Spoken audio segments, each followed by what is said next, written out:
Corona relief fund में 1 अरब 49 करोड़ की रकम जमा। सेनेटर फैसल जावेद कहते हैं, वज़ीर-ए-आज़म फंड में पहले 15 रोज में ये रकम जमा हुई। अजीम मकसद के लिए हिस्सा डालने पर पाकिस्तानियों के जज्बे को सलाम।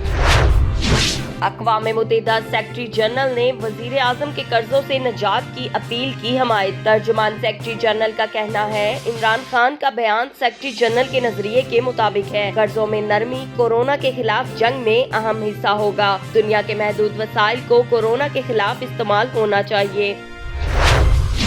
वज़ीर ख़ारजा शाह महमूद कुरैशी कहते हैं, IMF से बहुत बड़ा रिलीफ पाकिस्तान को मिलने की उम्मीद है। रियायत का इत्तलाक पाकिस्तान समेत 70 ममालिक पर होगा। IMF ने कोरोना से पैदा सूरत हाल के बायस रिलीफ दिया।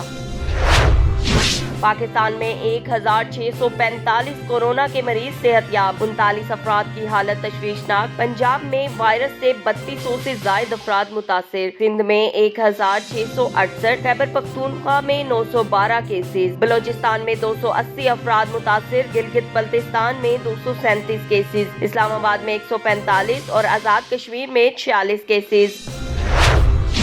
पाकिस्तान उलमा कौंसिल ने मुफ्ती मुनीबुर रहमान का ऐलान मुस्तरद कर दिया। मौलाना ताहिर अशरफी कहते हैं, लॉकडाउन तोड़ेंगे ना ही कानून को हाथ में लेंगे। मसाजिद खुली हैं, नमाजी आए या हुकूमत रोके, इससे उलमा का कोई ताल्लुक नहीं।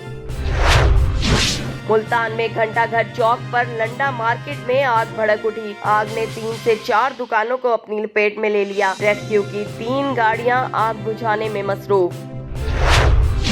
अतालवी फुटबॉल क्लब यूनर्स के शायकीन के लिए अच्छी खबर। डेनियल रुगाई और वेलिस मेटोडी ने कोरोना वायरस को शिकस्त दे दी। दोनों खिलाड़ियों में मार्च में कोरोना की तशखीस हुई।